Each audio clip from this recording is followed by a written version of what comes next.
तीन महिलाओं को तुलसी को जल भूलकर भी नहीं चढ़ाना चाहिए। पूर्व काल की बात है, एक नगरी में देव शर्मा नाम का एक ब्राह्मण निवास करता था। वह बहुत ही बुद्धिमान और शास्त्रों में पारंगत था और उसने वेदों का भी अध्ययन किया था। उसी के नगर के पास अन्य एक नगर था, जिससे उस नगर में उज्ज्वल नाम का एक विद्वान ब्राह्मण था, जिसमें उसकी एक पुत्री थी और नाम कल्पना था। दोस्तों, उस उज्ज्वल के बड़े ही लाड़ प्यार से अपनी पुत्री का लालन पालन किया था और उसकी हर इच्छा को पूरा करता था। जब कल्पना विवाह के योग्य हुई तो उज्ज्वल को अपनी पुत्री के विवाह की चिंता सताने लगी। इसलिए उसने अपनी पत्नी से कहा, हे प्रिय, हमारी पुत्री अब जवान हो चुकी है, इसलिए अब इसका विवाह हमें कर देना चाहिए। तब उसकी पत्नी कहती है, हे स्वामी, मेरी दृष्टि में एक विद्वान ब्राह्मण है जिसका नाम देव शर्मा है। मैं तो कहती हूँ हमारी पुत्री का विवाह उन्हीं श्रेष्ठ ब्राह्मण के साथ करा दिया जाए।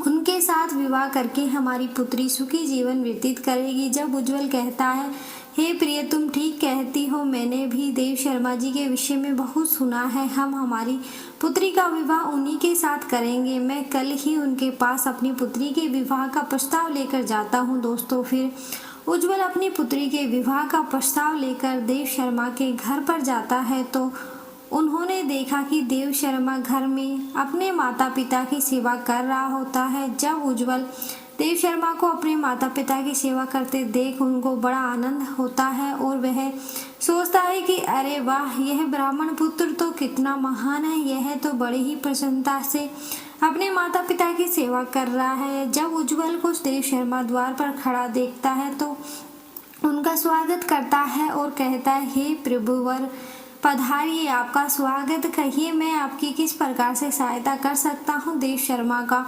अतिथि सत्कार देखकर उज्ज्वल बहुत प्रसन्न हो जाते हैं और वह देखता है कि देव शर्मा का घर अत्यंत पवित्र और शुद्ध है। उसके घर के सामने तुलसी का पौधा होता है और घर के अंदर भगवान विष्णु की प्रतिमा रखी हुई होती है। इसमें उज्ज्वल को विश्वास हो जाता है कि देव शर्मा ही उनकी पुत्री के लिए सर्वोत्तम वर है। दोस्तों, फिर उज्ज्वल देव शर्मा से कहता है, हे प्रभुवर, आज मैं आपके पास मेरी पुत्री के साथ आपके विवाह का प्रस्ताव लेकर आया हूँ। मेरी पुत्री के लिए आपके समान श्रेष्ठ वह कहीं और नहीं मिल सकता। फिर देव शर्मा के माता पिता भी यह बात सुनकर प्रसन्न हो जाते हैं और देव शर्मा को विवाह के लिए मना लेते हैं। फिर देव शर्मा भी विवाह के लिए तैयार हो जाते हैं। फिर उसके बाद विवाह का मुहूर्त तय किया जाता है और एक पवित्र स्थान पर देव शर्मा और कल्पना का विवाह संपन्न किया जाता है। कल्पना के सुंदर और मनमोहक रूप को देखकर देव शर्मा बहुत प्रसन्न होता है। फिर विवाह के बाद जब कल्पना देव शर्मा के घर पर जाती है तो वह अपनी पति और सास ससुर की बड़ी ही सेवा करती है और अपनी मधुर वाणी और कार्यों से वह सभी के मन को जीत लेती है। कल्पना के ससुराल वाले भी उसके कार्य से बहुत संतुष्ट रहते हैं। कल्पना नित्य अपने पति से पहले जागकर घर का आंगन साफ करती थी, फिर घर के अंदर साफ सफाई करके स्नान किया करती थी। फिर स्नान करने के वह नित्य तुलसी को जल देती और पूजा घर में जाकर भगवान विष्णु और माँ लक्ष्मी की पूजा किया करती थी। फिर भोजन बनाकर उससे तुलसी पत्र डालकर भगवान विष्णु को भोग लगाया करती थी। उसके बाद ही वह अपने पति को भोजन करवाकर फिर खुद भोजन किया करती थी। रात को वह पति के चरण दबाकर उसके सो जाने के बाद सो जाया करती थी। कल्पना के अंदर एक पतिव्रता नारी के सभी लक्षण थे और वह अपने पति को ही परमेश्वर मानकर उनकी सेवा करती थी। कल्पना ने कभी अपने पति के अलावा अन्य पुरुष के विषय में विचार नहीं किया। वह सत्य धर्म का पालन करने वाली और धर्म कार्य करने वाली पवित्र स्त्री थी। उसने कभी कोई अशुभ कार्य नहीं किया। कल्पना के ऐसे सात्विक और सरल स्वभाव को देखकर माँ लक्ष्मी उस पर मेहरबान होती है। जो माँ लक्ष्मी स्वयं चलकर उनके घर पर आकर निवास करने लगी, जिससे कल्पना के जीवन में सुख समृद्धि और भी अधिक बढ़ गई। लेकिन एक दिन कल्पना का पति अत्यंत कामात्र होकर सुबह स्नान करने के पश्चात कल्पना के साथ आया और उसने कल्पना के साथ शारीरिक संबंध स्थापित किया, जिससे कल्पना का शरीर अपवित्र हो गया, लेकिन कल्पना का मन भी काम के पछताव में ही था, इसलिए वह अपने नित्य नियम को भूल गई और उसने पति के साथ संबंध बनाने के बाद बिना नहाए ही तुलसी को स्पर्श किया और उसे जल दिया, जिससे कल्पना के शरीर में महामोह में प्रवेश कर लिया और कल्पना के सारे इंद्रियां तिलमिला उठी, जिससे कल्पना के शरीर में महामोह ने प्रवेश करते ही देवी लक्ष्मी ने कल्पना के घर को त्याग दिया और लक्ष्मी उस स्थान से चली गई। तब से कल्पना के शरीर में निवास कर रहे उस महामोह ने उसे सभी धार्मिक कार्यों से वंचित कर दिया। इसका विपरीत प्रभाव कल्पना के पति पर भी पड़ा और वह भी सदा कामात्र होकर कल्पना के साथ विहार करने लगा और उसका मन सदैव ही काम वासना में लगा रहता था। दोस्तों, फिर एक दिन कल्पना के पति ने तो सभी सीमाओं को उल्लंघन किया और कल्पना के मासिक धर्म के दौरान ही उसके साथ संबंध स्थापित किया, जिससे कल्पना के शरीर में निवास कर रहे ब्रह्म हत्या का पाप उसके पति के शरीर में प्रवेश कर गया। जब स्त्री मासिक धर्म में होती है तो उसके शरीर में 3 दिनों तक ब्रह्म हत्या का पाप निवास करता है, क्योंकि ब्रह्मदेव ने इंद्र के शरीर से ब्रह्म हत्या का पाप निकालकर वृक्ष, जल, अग्नि और अप्सराओं को ग्रहण करने के लिए कहा था। उसी समय से स्त्रियों के शरीर में मासिक धर्म के दौरान ब्रह्म हत्या का पाप निवास करता है और जो भी पुरुष मासिक धर्म के दौरान स्त्री को स्पर्श करता है अर्थात उसके साथ संबंध बनाता है तो यह पाप उसके शरीर में प्रवेश कर जाता है। वही ब्रह्म हत्या का पाप कल्पना के पति के शरीर में अंदर प्रवेश कर गया और वह जमीन पर गिर पड़ा। उसे तुरंत ही कोढ़ का रोग हो गया, इसका अंग अंग जलने लगा, उसके शरीर पर छाले पड़ गए और वह दर्द से चीखने चिल्लाने लगा, हाय, यह मुझे क्या अपराध हो गया, मेरे द्वारा भयंकर पाप हो गया, मैंने सब कुछ जानते हुए भी महापाप किया, अब मेरी रक्षा कौन करेगा। तब कल्पना की सास तुरंत उस स्थान पर आ गई और उसने देखा कि उसका पुत्र कोढ़ के रोग से ग्रसित होकर जमीन पर पड़ा है, जिसे वह को क्रोध में आकर कल्पना से कहने लगी, अरे उल्टा, अरे पापिनी, तूने यह क्या कर डाला, अपने ही पति का धर्म भ्रष्ट कर डाला। और अपने पति को ऐसी हालत देखकर कल्पना बहुत घबरा गई और जोर जोर से रोने लगी, हे सासू माँ, मुझे क्षमा करो, मुझसे बहुत बड़ा अपराध हो गया, काम के वशीभूत होकर मेरे द्वारा अपराध हो गया है। तब कल्पना की सास ने कहा, हे पापनी, तू इस घर से अभी चली जा, तुझे जैसी उल्टा स्त्री को इस घर में नहीं रहना चाहिए, तूने मेरे बेटे के जीवन को नर्क बना दिया। फिर कल्पना कहती है, हे सासू माँ, मैं कहाँ जाऊँ, मेरे पति के अलावा मेरा कोई नहीं है, मैं उन्हें छोड़कर जीवित भी नहीं रह सकती। तब कल्पना की सास कहती है, तू कहीं भी जा, मर जा, लेकिन अब तू इस घर में निवास नहीं कर सकती। इतना कहकर कल्पना की सास ने उसे धक्के मारकर घर से निकाल दिया। फिर कल्पना दुखी होकर घर से निकल गई। उसे अपनी भूल पर बड़ा पछतावा होने लगा। उसे कुछ भी समझ में नहीं आ रहा था कि वह क्या करे। फिर कल्पना चलते चलते एक वन में जाती है। उसी वन में एक साधु का आश्रम होता है। तब वह उस आश्रम पर सहायता मांगने के लिए जाती है तो वहाँ पर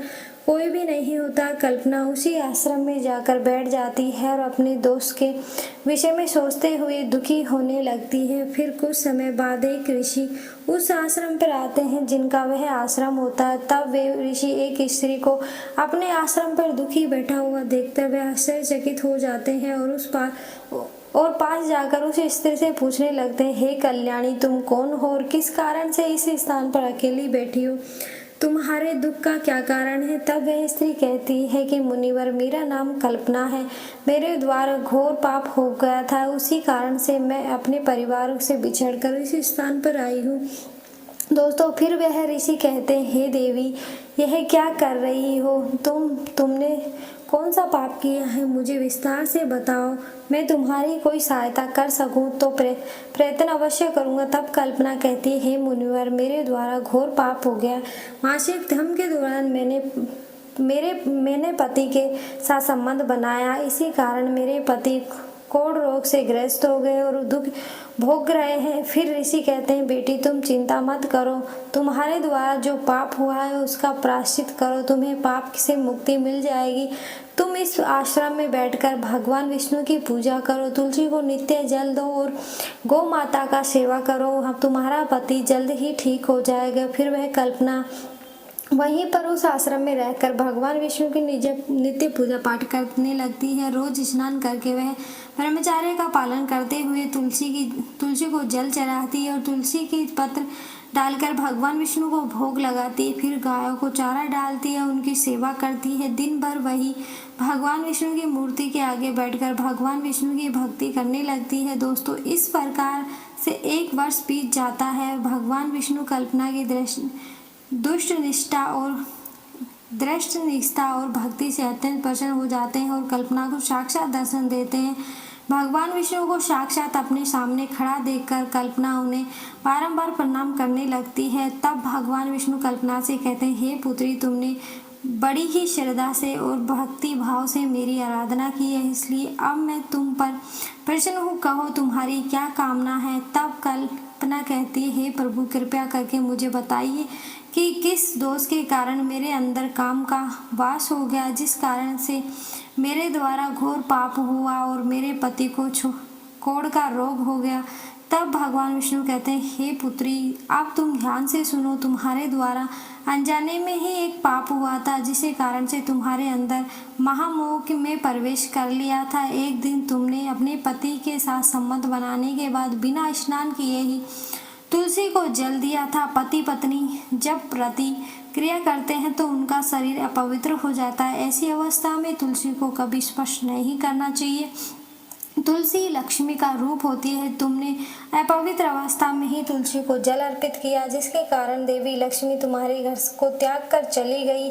एक और फिर महामोह में तुम्हारे अंदर प्रवेश कर लिया। उसी महामोह के कारण तुम्हारे और तुम्हारे पति के अंदर काम का प्रभाव अधिक बढ़ गया और मासिक धर्म के दौरान स्त्री के साथ संसर्ग होने के कारण तुम्हारे पति को कोढ़ का रोग हो गया था। फिर वह कल्पना कहती है, प्रभु, अनजाने में मुझसे यह बड़ा पाप हो गया था, अब इस पाप का क्या प्रायश्चित है। दोस्तों, तब भगवान विष्णु कहते हैं, हे कल्पना, इस पाप का प्रायश्चित तुमने 1 वर्ष तक ब्रह्मचार्य व्रत का पालन करके कर लिया है, इसलिए अब तुम पाप से मुक्त हो। फिर अब कल्पना कहती है, हे प्रभु, कृपया मुझे बताइए कि किस अवस्था में तुलसी को जल नहीं देना चाहिए, तुलसी को जल देने से क्या नियम है। तब भगवान विष्णु कहते हैं, हे कल्पना, अब मैं तुम्हें तुलसी को जल देने के नियम बताता हूँ, तुम इसे ध्यान से सुनो। हे पुत्री, तुलसी एक अत्यंत पवित्र पौधा है, यह मुझे सबसे अधिक प्रिय है, इसलिए इसकी सात्विकता बनी रहनी चाहिए। इस पौधे को कभी अपवित्र अवस्था में स्पर्श नहीं करना चाहिए। जो स्त्री मासिक धर्म से हो, इस पौधे को कदापि स्पर्श नहीं करनी चाहिए। मासिक धर्म के दौरान स्त्री के शरीर में ब्रह्म हत्या का पाप होता है, ऐसे में स्त्री को तुलसी को जल नहीं देना चाहिए। किसी स्त्री को पुरुष को संबंध बनाने के बाद तुलसी के पौधों को स्पर्श नहीं करना चाहिए, ना ही इसे जल देना चाहिए। संबंध बनाने पर स्त्री और पुरुष का शरीर अपवित्र हो जाता है। ऐसी अवस्था में तुलसी के पौधे को स्पर्श करने पर दोष लगता है और देवी लक्ष्मी हमेशा के लिए ऐसे स्थान से चली जाती है। हे पुत्री, जो स्त्री अपने पति का त्याग करके चली गई हो और जो विवाह के पश्चात अपने पति को छोड़कर दूसरे पुरुष के साथ निवास कर रही हो, ऐसी स्त्री को भी तुलसी को जल नहीं देना चाहिए। तुलसी की पूजा करने का अधिकार केवल पतिव्रता स्त्री को ही है। जो स्त्री असती होती है उसे तुलसी को जल नहीं चढ़ाना चाहिए। हे कल्पना, अब मैंने तुम्हें तुलसी को जल देने के संबंध में महत्वपूर्ण नियम बताए हैं, तुम इसे ध्यान में रखो। तब कल्पना कहती है, हे प्रभु, मेरे पति कोढ़ के रोग से पीड़ित है, कृपया करके मेरे पति का रोग से मुक्त कीजिए। दोस्तों, तब भगवान विष्णु कहते हैं, हे कल्पना, तुमने इस तुलसी के वृक्ष की 1 वर्ष तक पूजा की है, यह अत्यंत पवित्र पौधा है। अब तुम इसके पत्ते ले जाकर अपने पति को खिला दो, वह रोग का रोग और पाप से मुक्त हो जाएंगे। दोस्तों इतना कहकर भगवान विष्णु अंतर्ध्यान हो जाते हैं और यह सुनकर कल्पना बहुत प्रसन्न हो जाती है और भगवान विष्णु का बारंबार प्रणाम करके धन्यवाद देती है। फिर कल्पना उस तुलसी के पौधे के कुछ पत्ते तोड़कर घर पर जाती है और अपने कोढ़ी पति को खिला देती है। तुलसी के पत्ते खाते ही उसका पति एकदम से स्वस्थ हो जाता है। इसके बाद कल्पना को गले से लगा लेता है और कल्पना की सास जब यह चमत्कार देखती है तो बड़ी प्रसन्न हो जाती है और फिर वे सभी प्रसन्नता से रहने लगते हैं। तो दोस्तों इन अवस्थाओं में स्त्री को तुलसी को जल नहीं चढ़ाना चाहिए और ना ही तुलसी को स्पर्श करना चाहिए, अन्यथा कल्पना के जैसे अशुभ परिणाम भोगने पड़ते हैं। दोस्तों अब जानते हैं तुलसी के पौधे से जुड़े महत्वपूर्ण नियम। दोस्तों शास्त्रों के अनुसार सोमवार, बुधवार और रविवार का दिन तुलसी का पौधा लगाने के लिए बहुत शुभ होता है, लेकिन ग्रहण काल में अर्थात सूर्य ग्रहण, चंद्र ग्रहण आदि दिनों में तुलसी का पौधा कभी नहीं लगाना चाहिए। तुलसी के पौधे को मिट्टी के गमले में लगाना श्रेष्ठ होता है, पर घर के मुख्य द्वार के सामने एक सुंदर गमले में तुलसी का पौधा लगाना चाहिए। तुलसी के गमले को हमेशा जमीन पर अथवा किसी ऊंची जगह पर रखना चाहिए, लेकिन इसे कभी लटका कर नहीं रखना चाहिए। तुलसी के पौधे को कभी जमीन के अंदर नहीं लगाना चाहिए।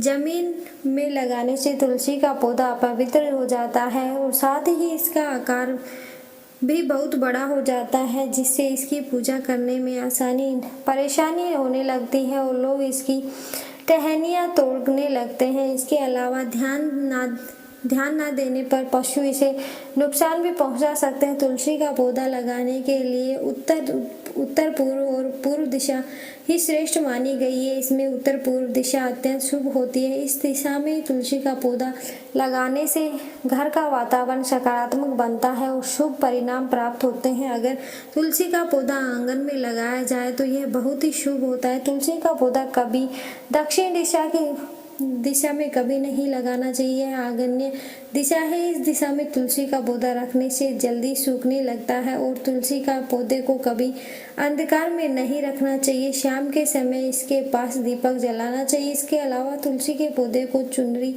जरूर बांध देना। तुलसी के बिना तुलसी का पौधा अधूरा माना जाता है। तुलसी के पौधे में हरे रंग की चूड़ियाँ, लाल अथवा सफ़ेद धागे जरूर बांध देने चाहिए, लेकिन तुलसी को कभी सूना नहीं रखना चाहिए। तुलसी के पत्ते तोड़कर समय ध्यान में रखे चाकू आदि धारदार चीज़ों का प्रयोग करके तुलसी पत्ते ना तोड़े। तुलसी के पत्ते उंगलियों से ही तोड़ने चाहिए। तुलसी के पत्ते की कभी टहनियाँ नहीं तोड़नी चाहिए। थोड़ा अधिक समय लग सकता है, लेकिन तुलसी का एक पत्ता तोड़ना चाहिए। जिससे आवश्यकता हो उतने ही पत्ते लेने चाहिए। पत्ते तोड़ते समय नाखूनों का प्रयोग नहीं करना चाहिए। इससे स्त्री का सौभाग्य नष्ट हो जाता है और दुर्भाग्य आता है। पुरानी सूखी हुई तुलसी की पत्ती को कभी फेंकना नहीं चाहिए। इसे मिट्टी में दबा दे, लेकिन कभी नाली में अथवा कचरे में ना फेंके। रविवार के दिन तुलसी को जल नहीं देना चाहिए। इस दिन पत्तियां भी नहीं तोड़नी चाहिए। तुलसी को जल देने के लिए शुद्ध पानी का प्रयोग ही करें। तुलसी को कभी गंदा झूठा पानी नहीं चढ़ाना चाहिए। तुलसी के पौधे को भूल से भी गंदगी वाले स्थान पर नहीं रखना चाहिए। एकादशी के दिन तुलसी के पत्ते नहीं तोड़ने चाहिए। एकादशी के दिन पहले से ही तुलसी के पत्ते तोड़कर रखने चाहिए तथा सूर्य ग्रहण, चंद्र ग्रहण के दौरान तुलसी को स्पर्श नहीं करना चाहिए। किसी भी दिन शाम के समय तुलसी के पत्ते नहीं तोड़ने चाहिए। शाम को तुलसी निद्रा अवस्था में होती है। ऐसे समय में तुलसी के पौधे तोड़ना पाप माना गया है। दोस्तों कई बार महिलाएं तुलसी के पौधे को ऐसे स्थान पर लगाती हैं जो स्थान अपवित्र होता है, जैसे नाली के समीप या जिस स्थान पर बर्तन अथवा कपड़े धोए जाते हैं। इस स्थान पर भी तुलसी का पौधा कभी नहीं लगाना चाहिए। इससे क्या होता है कि गंदा पानी तुलसी के पौधे में गिरता है तो यह बहुत ही अशुभ माना गया है। तुलसी में गंदा पानी गिरने से तुलसी अपवित्र हो जाती है। तुलसी को बिना स्नान किए जल भी नहीं देना चाहिए। जो भी स्त्री तुलसी को जल देती है उसे स्नान करके माथे पर सिंदूर लगाकर ही तुलसी को जल देना चाहिए, तभी यह जल तुलसी मैया स्वीकार करती है। दोस्तों फिर जो ऐसी अविवाहित अथवा जिनके पति नहीं है उन्हें सिंदूर लगाने की आवश्यकता नहीं है। ध्यान रहे तुलसी का पौधा कभी सूखना नहीं चाहिए, यह अशुभ संकेत लेकर आता है। दोस्तों, तुलसी का पौधा सूखने पर समझना चाहिए कि घर में नकारात्मक शक्ति का वास है, इसलिए तुरंत वास्तु उपयोग करना चाहिए। गुरुवार के दिन तुलसी के पौधे में कच्चा दूध डालने से माता लक्ष्मी अत्यंत प्रसन्न होती है और घर में सुख, दुख, दरिद्रता और अशांति समाप्त होती है। गुरुवार के दिन केले के पौधे के साथ तुलसी का भी पूजन करना चाहिए, इससे धन संपत्ति की प्राप्ति होती है जो कभी खर्च नहीं होता। केले में भगवान विष्णु और तुलसी में माँ लक्ष्मी का वास है, इसलिए गुरुवार को इनकी पूजा जरूर करनी चाहिए। दोस्तों, वीडियो अच्छी लगी तो वीडियो को लाइक करें, चैनल को सब्सक्राइब जरूर करें। धन्यवाद।